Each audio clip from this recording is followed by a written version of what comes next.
Zubairu, wato yau ji nake kai irin ku da goma kan yarinyar nan sai na kakkabar. Yadda nake ji na haka na ɗau wankan nan kai sai in je gaban kan tuje haka. Kai amma ka sanyo wasu kayan ɗin ma kana da wani da kai nan gani kake zaka cinye ni. Kare fito. Kai da Allah gyara. Kai tsami kake. Na rantse maka da Allah. Ya kwariya. Ai ina nan. Awo dama yau Allah ya kawo mu. Wallahi Allah ya kawo. Kin ga wannan dan renin hankali duk da na zo yake rena mu. Kin ce mu yi wanka yau zaki zabe. To shi yasa gani nake nan.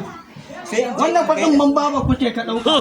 Kai wallahi wanda kake goji aki da ni. Nan su sirfa ma da. To ka kwankan nan na fi wanda yayi mu. Ye?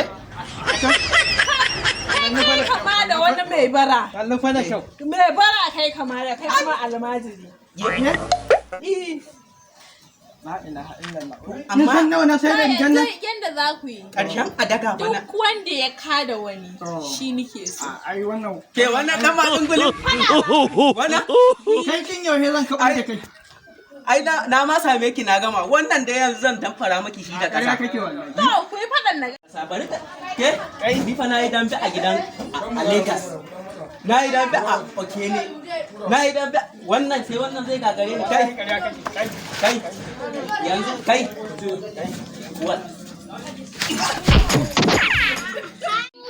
Da hannu aka ce ayi ba da karfe ba ma. Ai kar hannun da Yoji hannu ne. hannu ne. Wallahi hannu ne.